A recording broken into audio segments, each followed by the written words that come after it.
Really, at the end of the day, this law views people as the problem, not dangerous activities. This law is anti-human. Dumb just got dumber. Welcome back to Moose and Loose. My name's David. Today we've got more provinces joining Nova Scotia. And not only that, the penalties are much worse than Nova Scotia. We also got Donald Trump trying to strike a deal with Ukraine and Russia, solving that situation. We got a bunch of stuff here. Let's jump into this. First up, we got this one. Wholly desperate, Canada's trying to salvage its relationship with Mexico after falling out with Trump, says analyst. As Table Salt pointing out here, we literally told Mexico we wanted to kick them out of USMCA only 10 months ago. It's like a bad reality TV show. Isn't that the truth? The continuous sequence of worst choice possible decision points since 2015 is statistically indefinitely small. The only explanation is intentional sabotage. I agree with this. I think this is all intentional sabotage. You can't have this bad of decision making for a decade without it being intentional. Moving ahead, we've got this one. Breaking news, Spain and Switzerland canceled their F-35 fighter jet orders. Unprecedented situation. Seems like they're not happy with their tariff situation with Donald Trump. Swiss leader saying those who hurl rocks at us in U.S. trade shouldn't expect gifts in return. Moving ahead, this time coming from Liberal John Hogan. Listen to this. So as we said, we have taken decisive action to help address this situation. Yesterday, we announced we would increase fines for violating the forest fire regulations. And as I said today, we'll share the details. So effective today, new fines will range from $50,000 to $150,000. For a first offense, when a ticket is issued, fines will increase from $75 to $50,000. And imprisonment in default of payment will increase from 3 days to up to 6 months. So they're increasing the penalties from $75 to $50,000, I believe that's what he said, for a first offense, and then up to $150,000. For a subsequent offense, fines will increase from $150 to $75,000.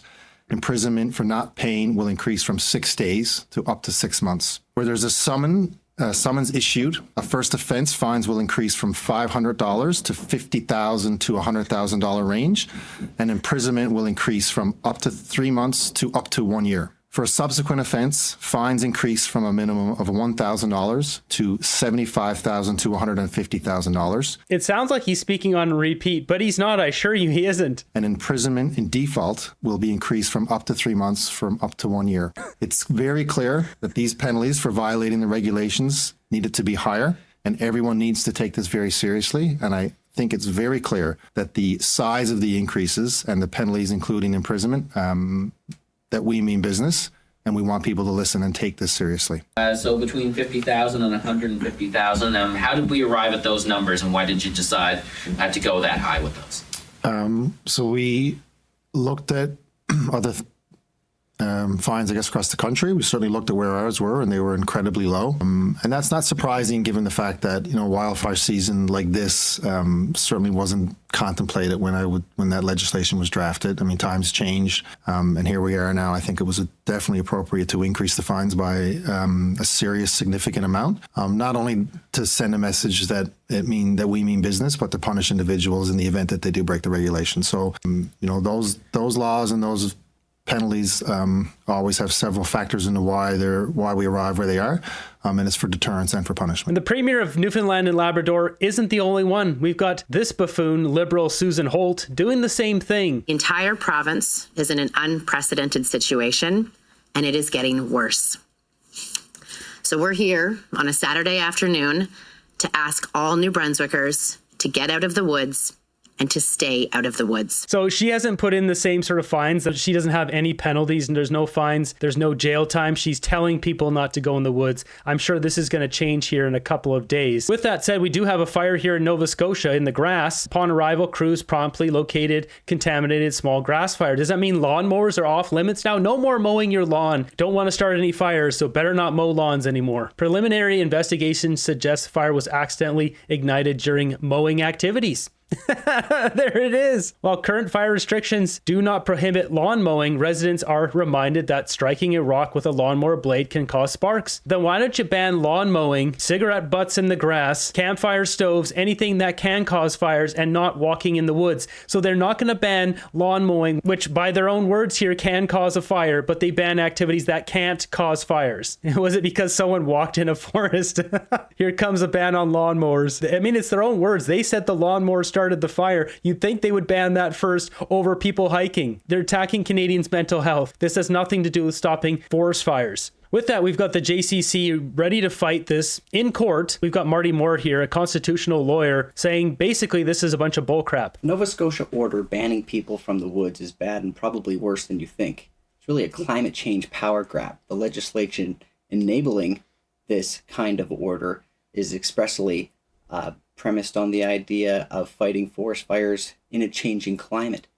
This climate change power grab is coming from a province with plenty of experience in tyranny where it fired unvaccinated judges, resulting in pedophiles charges being dropped, where it banned people from gathering along highways to show support for the Freedom Convoy, and where it recently actually passed a law allowing the Minister of Health to access everyone's private medical files. This order banning people from the woods is very broad.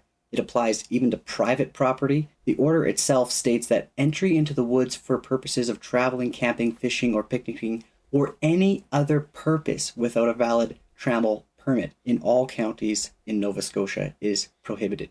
And so this kind of broad language, while some of the statements from the government indicate that they might not prosecute people doing other kinds of activities, even on their own property, is incredibly broad. There's obviously constitutional concerns. You can't go for a walk in the woods. In 1994, the Supreme Court of Canada held that to ban the loitering around playgrounds of people convicted of serious offenses, that was an unconstitutional violation of people's liberty interests. How much more when people are banned from walking in their own woods or walking in the public woods of the province of Nova Scotia? Is that not a violation of your right to roam, your liberty interest protected under the Canadian Constitution, Section 7? When it comes down to it, it's what's logical here. Someone walking in the forest, I'm going for a hike tomorrow. When I hike up the mountain, I won't be starting any fires because my hiking shoes don't start fires. I'm not going to bring anything that can start a fire, and I'm not going to have any combustibles. And the sheer act of stepping on rocks and roots does not cause sparks, so I will not cause a fire because this is common sense. And the Liberals know this. There's a lot of people that are arguing, oh, Tim Houston, he's a conservative. He's not a conservative. He's a Liberal too. He's a fake conservative. All these Liberals are trying to attack Canadians' mental health. They've been doing it for years. Nothing they do is logical. It's all driven by profits and ideology and their grand plan rolled out by WF Master Lord Klaus Schwab. Just unreasonable. The law allows for the minister to make orders that are necessary. Section 25 allows that when it's deemed necessary for the protection of the woods, these travel restrictions can be imposed. But is it really necessary to protect the woods, to prohibit somebody from walking on a path? And no, one careless step doesn't cause a fire. A careless spark, a careless throwing away of a cigarette causes a fire. Ban those activities rather than banning activities that have no rational connection to the starting of fire. Really, at the end of the day, this law views people as the problem, not dangerous activities. This law is anti-human. And should someone find themselves on the wrong end of a charge, a massive charge, $25,000 fine for going into the woods, you can expect a constitutional challenge and a judicial review of this order. I prefer dangerous freedom over peaceful slavery. Thomas Jefferson. The Charter protects everyone against a law's purpose and its effect on people's liberty. Also, laws should not have a severe impact on people's right to life, liberty, and security of the person. Moving ahead here, we've got Donald Trump trying to get a deal between Ukraine and Russia. He's going to be meeting with Vladimir Putin in Alaska. What's going to happen here? Donald Trump has announced he will meet with Russian President Vladimir Putin on U.S. soil. The summit will take place next Friday in Alaska. It comes after a deadline for Putin to agree to a Ukraine ceasefire passed without any movement. CBC's Karen Pauls joins us now from Washington. Karen, what's the latest on this? You know, Sarah, today was supposed to be the day Russia should have stopped the fighting or face tough new economic sanctions. Instead, U.S. President Donald Trump has handed Moscow a bit of a diplomatic win. He's agreed to meet with Russian President Vladimir Putin next Friday in Alaska. The speed and the location of the summit is really surprising a lot of people. But meanwhile, fighting continues on key front lines, and at an event this afternoon, Trump said something that got everyone's attention. Leaders want to see peace.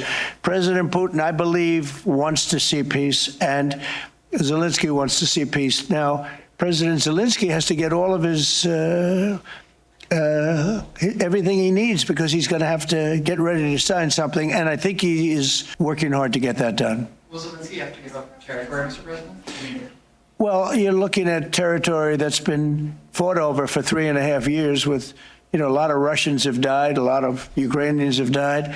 So we're looking at that, but we're actually looking to get some back and some swapping. It's complicated. It's actually nothing easy. It's very complicated, but we're going to get some back. We're going to get some switched. There'll be some swapping of territories to the betterment of both. And but we'll be talking about that either later or tomorrow or whatever. Later, tomorrow, or whatever. We are starting to get some details. The Wall Street Journal is reporting that Putin gave the U.S. a ceasefire proposal this week. It would require Ukraine to withdraw forces and hand over eastern Ukraine, an area known as the Donbass. Take a look at this map. Putin also wants global recognition for those areas in red, Donetsk, Luhansk, and the Crimean Peninsula. So Putin has mentioned the Donbass and how that's so important based on the Russian history and all that, as well as Crimea. But obviously he wants Crimea for this control of the waterway down here. Curious to see what's going to happen, especially with Kherson and this Zaporizhzhia. He wants a recognition that those are Russian territory. Russia wouldn't have to commit to much other than to stop the fighting. And there's still a big question about what would happen to those areas in pink, the southern regions of Zaporizhzhia and Kherson, where Russia also controls some territory right now, Sarah. So, Karen, do we know if Ukraine will be included in any meetings? Not this first one. And that's a bit of a concern for President Volodymyr Zelensky, who obviously wants to be part of any talks on Ukraine. That's such a snub. But basically, Donald Trump wants to get a deal. He wants to get something that Putin will agree to. And then he's going to take it to Zelensky and says, here, sign this. And this is over. That's what he's trying to set up here. His future. He's been busy talking to world leaders and posting on social media, talking about the idea of joint efforts, and also writing in part in this tweet, there already is a lot of support, and it comes in new circumstances with a deadline now set for Russia to cease fire. So far, we see that the Russians are ignoring it, at least for now. Today has brought again and Russian shelling. Now, remember, Putin was a KGB foreign intelligence officer for 16 years. He knows how to manipulate people and situations. And so there's a lot of concern about Russia becoming increasingly sidelined in all of this. Take a listen to this clip from an analyst. This bilateral meeting can only be a preliminary to a meeting that involves and includes Zelensky and Ukraine. If he's going into the meeting, if Trump is going into the meeting with that sort of approach in mind, then I don't think it's necessarily a bad thing. But I think there is a much riskier possibility, which is that Trump will be drawn into how Putin sees things, which is basically, Putin's view of the world is that it's the big countries that decide things and the little countries have to put up with what the big countries decide. It's interesting they brought on a guy there from Chatham House. See this? Chatham House? Should we be surprised Mark Carney appointed president of Chatham House? This was just before he became prime minister. You can see here, March 22nd, 2024. This is 1 year before he became prime minister. This organization gets a bunch of money from around the world. It's a whole other topic to dig into, but European and Ukrainian officials are also worried that Putin is using his proposal and this meeting to buy some time and avoid those punishing new U.S. sanctions and tariffs while still continuing this war. Well, Trump has a lot invested in this, doesn't he? He does. He really wants a breakthrough to end this Ukraine war. And it's partly because of his bid to get a Nobel Peace Prize. That came up over and over and over again today during a peace agreement signing between Armenia and Azerbaijan. He posted on Truth Social that he's the peace president, a big poster with his face and his name signature on it. Meanwhile, the U.S. is considering imposing secondary sanctions on nations that continue to buy Russian oil. This week, it targeted India with an extra 25% tariff. China could be next. And on that front, we hear China and Putin had a conversation today, the Chinese president. Putin will be visiting China next month. It's one of the countries providing military support to Russia.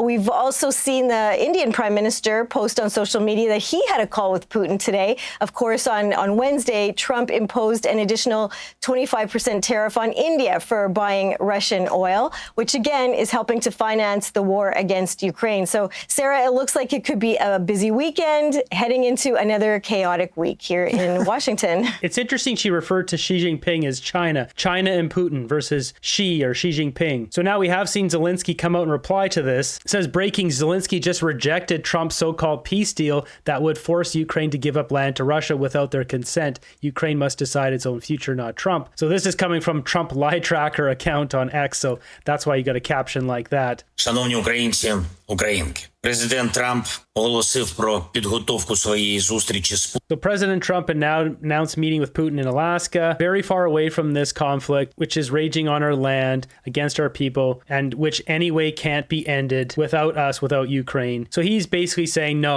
this has to involve Ukraine. When it comes down to it, Donald Trump is funding Zelensky's side, so Zelensky doesn't get the full say on this. Trump is going to set up a situation, then hand it over to Zelensky and say, it's time to make a deal. Because Zelensky can't fight this by himself. He needs America. So he's not in the power position here. Ukraine is ready for real decisions that can bring peace. Any decisions that are without Ukraine are at the same time decisions against peace. That's not true. If Trump sets up a deal which is great for Ukraine, how's that against peace? There needs to be an election in Ukraine. He needs to be thrown out. The corruption in Ukraine, it's one of the most corrupt countries in the world. It's off the charts. And we're seeing that with their whole electoral system here, where he's just perpetually in power, and there's all these reports of outrageous money laundering from all this money flowing from Canada, America, and any other country giving money to Ukraine. They need an election. They need to get a new leader, and then they need to do these peace talks. Then let Ukraine fend for itself. And that's just it. Ukraine has to fend for itself, then it's done. It's only America that's keeping them up right now, and us giving tax dollars. The US and NATO should stay out of it and let Russia take Ukraine. That's what it would be. So Zelensky can talk tough, but they're nothing without the support of NATO.